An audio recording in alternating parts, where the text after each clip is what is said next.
ठरलं. तर मग या मालिकेच्या आजच्या भागामध्ये सायली अर्जुनवर ओरडते की तुम्हाला ना खरंच काही कळत नाही, उलट हातात तोंडाशी आलेला घास आता गेल्यासारखा वाटतोय. आणि आता आपण कोर्टात हे सिद्ध कसं करणार आहोत हो एरवी? तर तुम्ही सगळे पुरावे कसे जमा करता? आणि याच वेळेला नेमका पुरावा तुम्ही मागे कसा सोडला?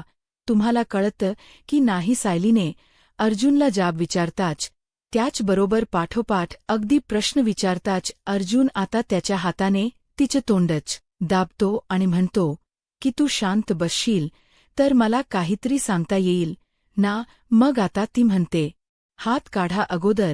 तो विचारतो काढू का? नक्की गप्प राहशील ना? तेव्हा ती म्हणते हो राहील मी गप्प. मग आता ती शांत होते. तो विचारतो मला सांग, ते पेंडंट आपल्याकडे ठेवून आपण काय अचीव केलं असतं आणि कोर्टात काय सांगितलं असतं? की आपण ते पेंडंट साक्षीच्या घरून चोरलं. त्या पेंडंटच्या प्रूफ म्हणून काहीच उपयोग झाला नसता आणि उलट आपल्यावरच चोरीचे चार्जेस लागले असते. शिवाय तूही हे विसरू नकोस की तो तुकडा हा आपल्याला पोलीस स्टेशनमध्ये सुद्धा सबमिट करायला हवा होता आणि जो आपण केला नाही. अगोदर आपल्याला या गोष्टीशी डील करावं लागणार आहे. आणि सर्वात इम्पॉर्टंट समजा, आपल्याकडच्या आणि साक्षीकडच्या हे दोन्हीही तुकडे आपण समोर ठेवले तर साक्षी असंच म्हणेल ना की ते पेंडंट माझं नाहीये आणि मी कधीच पाहिलेलं नाहीये. मग हे कसं प्रूव्ह करायचं की ते पेंडंट हे साक्षीचंच आहे? सायली या गोष्टीवर खूप विचार करते आणि म्हणते म्हणजे आपण कोर्टामध्ये जेव्हा हा पेंडंटचा तुकडा दाखवू तेव्हा पेंडंटचा दुसरा तुकडा हा साक्षीकडेच असायला हवा. तेव्हा अर्जुन म्हणतो एक्झॅक्टली. तेव्हा अर्जुन म्हणतो फक्त तिच्याकडेच नाही तर तिच्या गळ्यात असायला हवा आणि मगच आपल्याला कोर्टासमोर ते दोन्हीही तुकडे मॅच करून दाखवता येईल. तेव्हा आता सायली विचारते पण ती कोर्टामध्ये ते तुटलेलं पेंडंट का घालून येईल?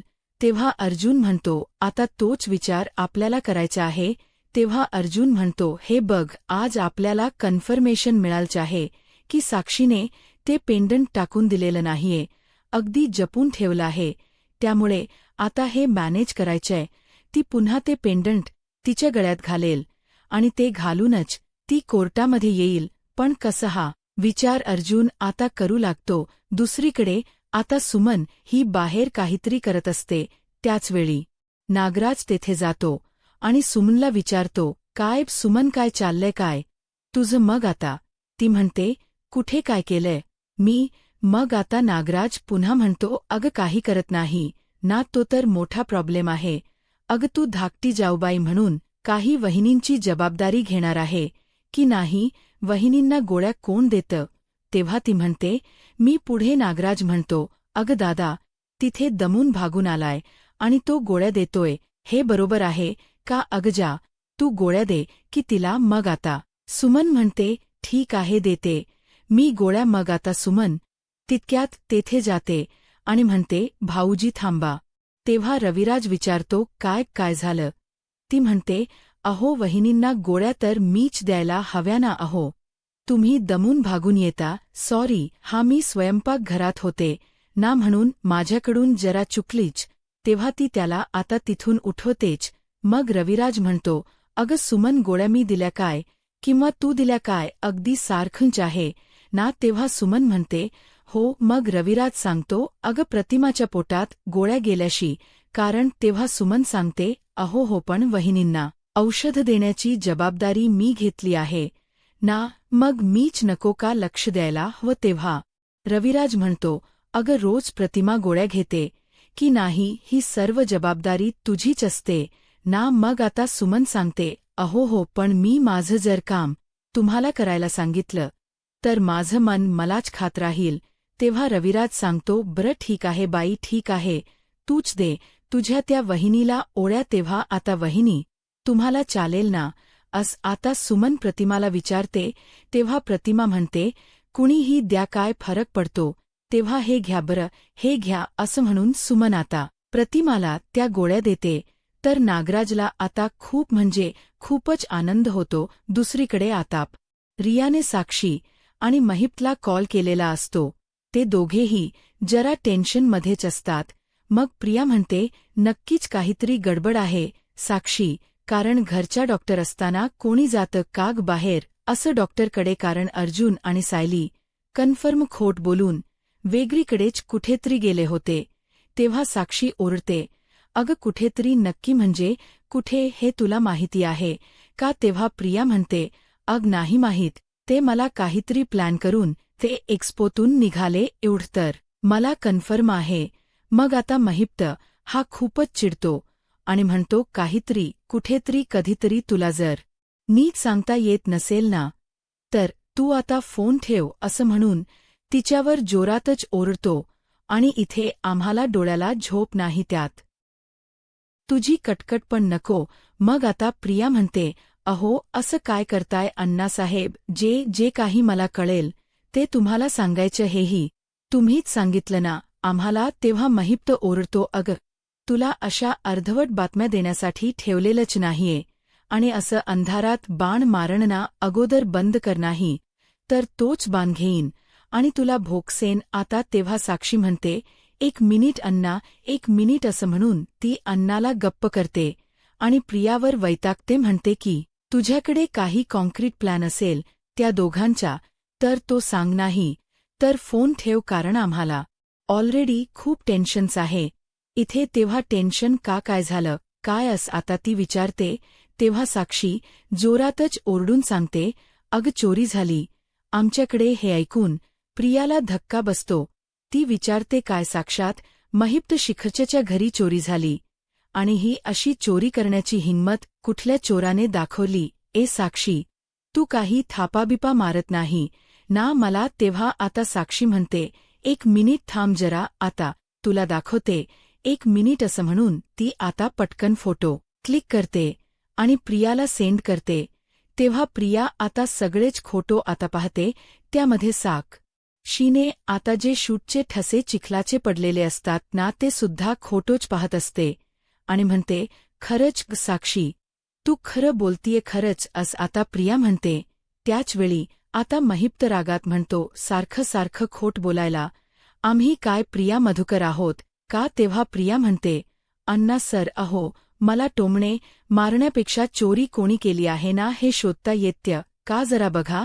आता मी ठेवते हा फोन असं म्हणून ती फोन ठेवते. दुसऱ्या दिवशी सायली आता तुळशीला पाणी घालते आणि तिचं सहजच लक्ष झाडून काढत असणाऱ्या विमलकडे जातं. तर विमलची कंबर आता खूप दुखत असते. तेव्हा विमल आता सारखी कमरेला हात लावत असते आणि त्यानंतर तो झाडूच खाली टाकते. सायली हे सगळं पाहून आता समोर येते आणि विचारते, काय हो विमलताई, तुमची कंबर जास्त दुखतीये का? तुम्ही आराम करा, मी करते हे काम. मग आता विमल म्हणते, नाही हो सायली ताई, अहो एवढंच आहे, मी पटकन घेते झाडून. मग आता सायली म्हणते, अहो तुम्ही जरा वेळ जाऊन आराम केला ना तुमच्या खोलीमध्ये तर तुम्हाला बरं वाटेल, मी ना घेते हे झाडून ताई. मग विमल ऐकतच नाही. सायली म्हणते, आता मी ओरडेन, हात तुमच्यावर जा आणि जाऊन झोपा, मी करते म्हटला ना. मग आता विमलला सायलीचा हा मोठेपणा खूपच भावतो आणि ती विचारते, आई खरंच कधी ना कळत नाही, तुम्ही माझ्या मालकीनबाई आहात की माझी बहीण? मग आता सायली विचारते, आता बहिणीचा ऐकणार आहात की मालकिनीचा हक्क गाजवू?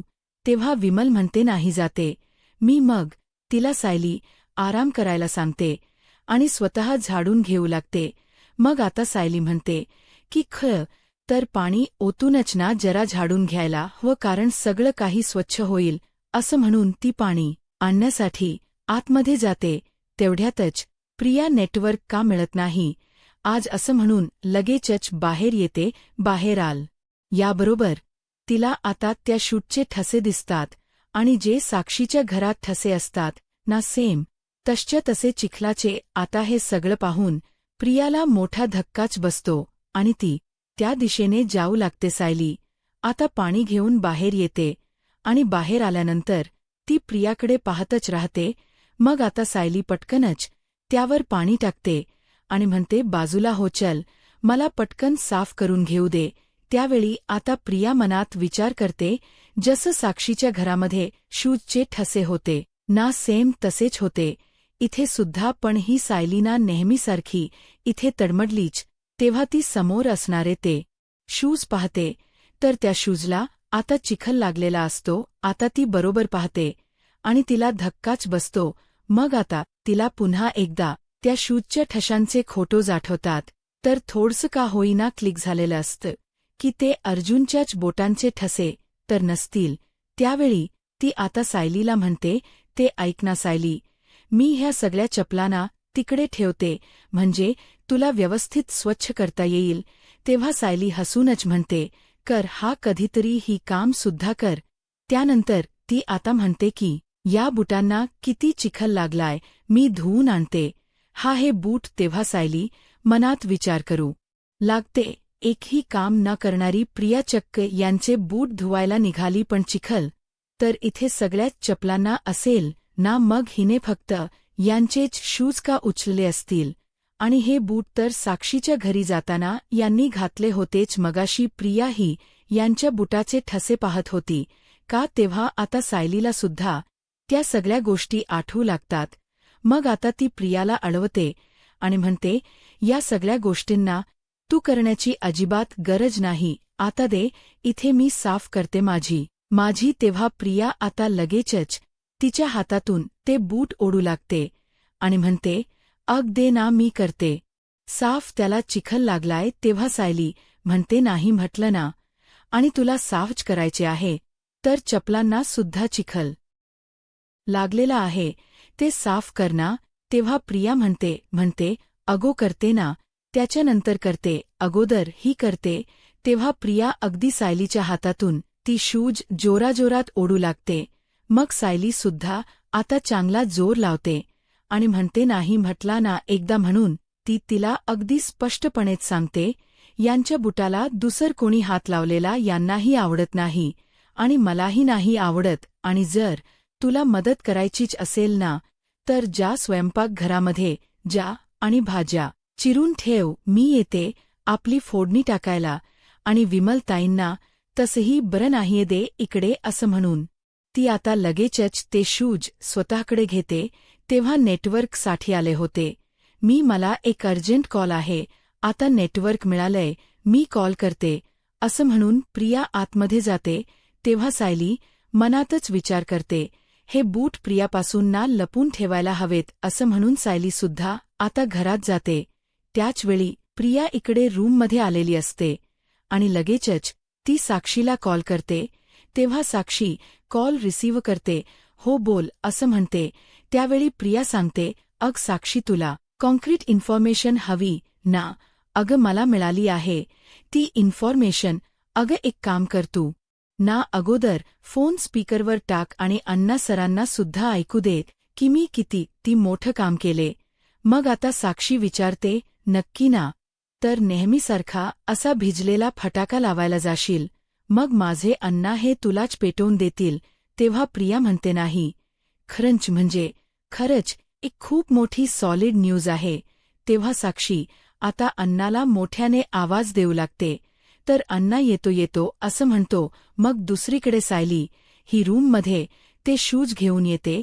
तेव्हा आता अर्जुन ते पाहतो आणि म्हणतो, अगं काल चिखल लागला त्या शूजला, इकडे कशाला घेऊन आली, खराब झाले आहे शूज. तेव्हा ती म्हणते, सांगते थांबा. अर्जुन म्हणतो, इकडे कुठे, बाथरूममध्ये चालली. सिली म्हणते, थांबा हो एक मिनिट, जरा गोंधळ झालाय, असं म्हणून ती थेट बाथरूममध्ये ते शूज घेऊन जाते. साक्षीने महिपला बोलावून घेतलेलं असतं आणि फोन स्पीकरवर देखील टाकलेला असतो. तेव्हा सांग, अण्णा आले आहे, असं साक्षी म्हणते. मग आता प्रिया सांगते, अगं तू तुझ्या खोलीतला फोटो मला पाठवला होता बरोबर?